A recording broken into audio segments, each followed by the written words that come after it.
Hello dear students, kinematics का NEET का एक question. An object thrown vertically up from ground passes the height 5 meter twice in an interval of 10 second. What is its time of flight? चार choice रखिए, कैसे करें सब। देखो, हम सबसे पहले टाइम ऑफ फ्लाइट जो हमसे पूछा है उसके लिए केस वन करा रहे दे रखा है क्या, वो बताऊंगा। पहले तरह समझिए कि मान लो कि ये आपका ग्राउंड है। ग्राउंड, यहाँ से एक पार्टिकल या ऑब्जेक्ट को इनिशियल वेलोसिटी u से वर्टिकली अपवर्ड थ्रो किया, लेट किया u। तो ये पार्टिकल ऊपर जाएगा, ग्रेविटी की वजह से इसकी वेलोसिटी घटती जाएगी और हाईएस्ट पॉइंट पर, मान लो ये हाईएस्ट पॉइंट है, यहाँ पे इसकी वेलोसिटी जीरो जाएगी। तो फिर वो यहाँ से वापस रिटर्न करेगा ऐसे और इसी जगह पे वापस आएगा। तो जब ये पूरा यहाँ से जाके वापस इसी जगह पे आ जाए तो उसको बोल रहे हैं टाइम ऑफ फ्लाइट। वही हमें फाइंड आउट करना है, ठीक है। ये हमें फाइंड आउट करना है टाइम ऑफ फ्लाइट। तो देखो, इसको मैंने बगल से बना दिया ऐसे बेटा, ऐसे, लेकिन ये वापस यहाँ नहीं आया, यहाँ नहीं, ऐसे गया और ऐसे ही वापस इसी जगह पर आया है, लेकिन उसे बगल से बना दिया मैं समझाने के लिए कि ऐसे आया। और इसको यहाँ से वापस यहीं तक आने में जो समय लगता है, टाइम लगता है, उसे टाइम ऑफ फ्लाइट बोलते हैं। तो मान लो total time of flight, total time of flight वो आपका कैपिटल टी है, वो हमें निकालना है। लेकिन एक बात बताओ, इस पूरे टोटल टाइम ऑफ फ्लाइट में यहाँ से वापस यहीं तक आने में डिस्प्लेसमेंट कितना है? तो displacement, the any shortest separation between initial point and final point is called displacement. तो डिस्प्लेसमेंट तो जीरो हो गया ना, यहीं से चले यहीं वापस आ गए, इसलिए डिस्प्लेसमेंट यहाँ पर कितना है? डिस्प्लेसमेंट जीरो, ठीक है। तो मैं इक्वेशन यूज कर रहा हूँ, इन इक्वेशन एस बराबर U T plus half A T square, और मैं पूरे होल जर्नी की बात कर रहा हूँ यहाँ से यहीं तक की। तभी तो डिस्प्लेसमेंट जीरो होगा, जब यहाँ से चलूँ वापस यहीं आ जाऊँ तभी तो डिस्प्लेसमेंट जीरो होगा, ठीक है। तो डिस्प्लेसमेंट तो जीरो। अब देखो, इस पॉइंट ऑफ प्रोजेक्शन से ऊपर वाली डायरेक्शन को मैं पॉजिटिव मान रहा हूँ और नीचे वाली डायरेक्शन को मैं नेगेटिव। और एक्सेलरेशन ड्यू टू जो ग्रेविटी होता है वो तो हमेशा नीचे की तरफ होता है, ठीक है। तो एस तो जीरो हो गया, इनिशियल वेलोसिटी ऊपरी तरफ है इसलिए पॉजिटिव यू, और टाइम मैंने माना यहाँ से पूरे जर्नी की बात करी तो कैपिटल टी।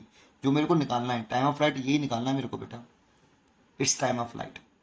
क्वेश्चन में वो सेकंड क्या दे रखा है इस ऑप्शन, उसको सेकंड केस में बताऊंगा। पहले जो निकालना है उसके लिए एक कैलकुलेशन कर लेते हैं। तो माइनस प्लस हाफ ए की वैल्यू कितनी, तो नीचे की तरफ देखो एक्सीलरेशन तो ऑलवेज डाउनवर्ड डायरेक्शन में होता है, तो नीचे की तरफ डायरेक्शन में कैसे माना है? नेगेटिव, इसीलिए माइनस का जी। और टाइम ऑफ फ्लाइट मैंने कितना माना है? टी।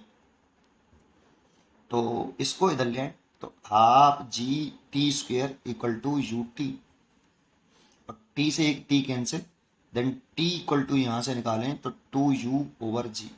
सबसे पहले तो ये यही मेरे को कैलकुलेट भी करना है। अब ये कैसे कैलकुलेट करेंगे वो बात का फैक्टर है। पहले टी टाइम ऑफ फ्लाइट इतना होगा, ये समझ में आया, ठीक है। अब केस सेकंड की स्टडी करते हैं, ध्यान से सुनना अब अच्छी तरीके से। केस सेकंड क्या है जो हमें गिवन है? ये केस सेकंड हमें गिवन है, ये तो ग्राउंड ना लिया मैंने, फिर दोबारा से यहाँ से एक पार्टिकल क्या ऑब्जेक्ट को यू वेलोसिटी से मैंने थ्रो किया, ठीक है। जब ये 5 मीटर पर पहली बार, मान लो ये 5 मीटर हाइट हो गई, यहाँ पे ये हाइट हो गई, तो फर्स्ट टाइम यहाँ पे क्रॉस किया। फिर इसके बाद ये जब और जाके फिर ऊपर जाके फिर ये लौट रहा हो इसी वाले पाथ पर, मैं बगल से बना देता हूँ, तो ये लौट रहा है ऐसे ही। तो फिर देखो, फिर 5 मीटर हाइट को क्रॉस किया अगेन, फिर वो लौट के, पहले तो वो जा रहा है फिर लौट के आ रहा है, तो ऐसे आ रहा है। तो जानते हो आपको यहाँ से यहाँ तक का टाइम ऑफ फ्लाइट इज, ये वाला जो टाइम ऑफ फ्लाइट है, ये वाला जो टाइम इंटरवल है, इसको भी टाइम ऑफ फ्लाइट बोलूंगा मैं। इसको यहां से कंसिडर करो बेटा आप, इस जगह से कंसिडर करोगे तो ये तो ग्राउंड हो गया। लेकिन मगर यहां से यहां तक का टाइम दे रखा है मेरे को T dash, this is the time of flight. ये यहां से यहां तक का टाइम ऑफ फ्लाइट है, एक टाइम इंटरवल है कि यहां से यहां तक ये दो बार क्रॉस किया ना। देखो,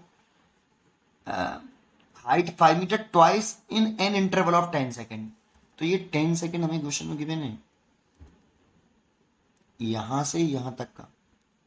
तो देखो, आप यहां से इसको रीड्रॉ कर लो, यहां से कि ये पार्टिकल यहाँ से ऐसे गया और इसको यहाँ से वापस यहाँ तक आने में ये पूरा टाइम इंटरवल कितना है, टी डैश। यहाँ से वापस यहीं तक आने में कितना टाइम है, 10 सेकेंड।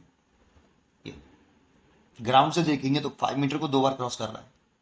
इसको मैंने रीड्रॉ किया है ऐसे। तो मान लो यहाँ पे तो वेलोसिटी u है, तो यहाँ पे कुछ ना कुछ तो वेलोसिटी होगी u डैश। तो इस जगह को वेलोसिटी को u डैश माना है मैंने, और इसका पूरा टाइम इंटरवल, ये वाला जो टाइम इंटरवल दे रखा है वो 10 सेकंड दे रखा है।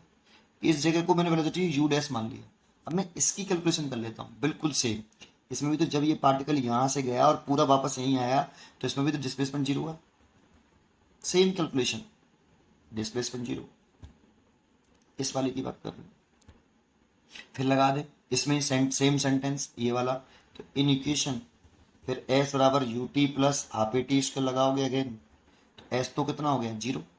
इनिशियल एस टी कितनी हो गई u डैश। अब यहाँ से यहाँ तक किस ऐसा कर रहे हो ना आप, तो initial S T u dash मानेंगे और टाइम कैपिटल टी डैश माना है। देखो ये ना 10 सेकेंड प्लस हाफ और g तो माइनस के टी और ये टी डैश का स्क्वायर। इसको भी धर लिया है ऐसे, तो हाफ जी टी डैश का स्क्वायर बराबर यू डैश टी डैश। एक टी डैश से एक टी डैश कट गया, तो टी डैश की वैल्यू कितनी आई, 2 यू डैश अपॉन जी। और ये टी डैश हमें क्वेश्चन में गिवन है कि 10 सेकंड, तो यहाँ से मैं यू डैश निकाल सकता हूँ और जी की वैल्यू मैंने 10 मान ली है। यहाँ टी जी बराबर 10 मीटर पर सेकेंड स्क्वायर, ये मैंने कंसिडर कर लिया। तो यहाँ से यू डैश कितना आ गया, 100 हो गया, 2 का डिवाइड किया तो 50 मीटर पर सेकेंड आ गया। देखो ये इससे कैलकुलेशन करिए मैंने ये।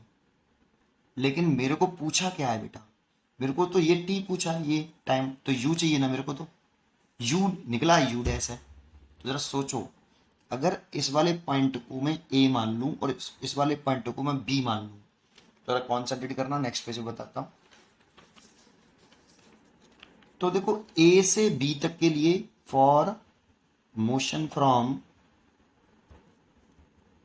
ए टू बी, अगर इस ए टू बी तक के मोशन के लिए अगर मैं इक्वेशन यूज करूं एस नहीं एस वाली नहीं, ये वाली final velocity initial velocity plus 2as, तो फाइनल वेलोसिटी तो कितनी हो गई, ए से बी तक फाइनल कौन है, ये इनिशियल पॉइंट है, ये फाइनल पॉइंट है। तो बी पॉइंट पे तो फाइनल वेलोसिटी हो गई यू डैश, तो इसीलिए ये तो यू डैश का स्क्वायर हो गया, देखो ये वाला, और ये हो गया आपका कितना u, ये कितना हो गया u, और प्लस स्क्वायर प्लस 2a की वैल्यू तो माइनस के g, और डिस्प्लेसमेंट कितना 5 मीटर, डिस्प्लेसमेंट 5 मीटर। भाई ए से बी तक तो डिस्प्लेसमेंट 5 मीटर है ना, देखो बेटा है ना। तो ठीक है, अब u डैश तो मेरे को मालूम है 50, तो 50 का स्क्वायर कर लिया मैंने। u मेरे को निकालना है माइनस के, g की वैल्यू अगर मैं 10 रख दूं तो 2 इंटू 10 इंटू 5, इसको धर ले आऊँ तो u स्क्वायर इक्वल टू, ये तो 2500 हो गया और ये 100 हो गया, तो u स्क्वायर इक्वल टू आ गया 2600। दैट मीन्स u बराबर आ गया 10√26। ये इनिशियल वेलोसिटी निकल आई देखो मेरी, जो कि मेरे को चाहिए मीटर पर सेकेंड। तो इसीलिए फ्रॉम इक्वेशन 1 से देखो ये 1 टाइम ऑफ फ्लाइट ये पूछ रहा था हमसे, तो टाइम ऑफ फ्लाइट इसीलिए that is time of flight t equal to 2u/g। तो 2u की वैल्यू 10, रूट के अंदर 26 और g की वैल्यू 10, 10 से तो 10 कैंसिल, 2 इंटू रूट 26, इतने सेकंड लगे। लेकिन इसमें ऐसी कोई चॉइस नहीं दिख रही, तो एक काम करते हैं 2 को भी अंदर ले आते हैं। जब 2 को अंदर लाओगे तो एक काम करो, 2 का स्क्वायर कर लो और रूट कर लो और मल्टीप्लाइड 26, ऐसे कर सकते हो। देखो भाई 2 का स्क्वायर करेंगे तो रूट भी तो लगा दिया मैंने। अब देखो ये भी रूट में ये भी रूट में, तो रूट के अंदर 4, इसे 4 लिख सकता हूँ और ये 26, इसका मल्टीप्लाई करें, 6 का 4 में मल्टीप्लाई किया तो ये 104 सेकेंड। तो ये आपका टाइम ऑफ फ्लाइट हो गया, देखो ये वाला, this is a time of flight.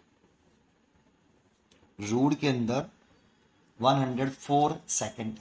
उम्मीद करता हूँ कि आपको ये सोल्यूशन समझ में आया होगा। पढ़ते रहिए और खुश रहिए। इसीलिए इसकी जो चॉइस हो गई वो सी हो गई, सी इज ए करेक्ट चॉइस। पढ़ते रहिए और खुश रहिए। Thank you.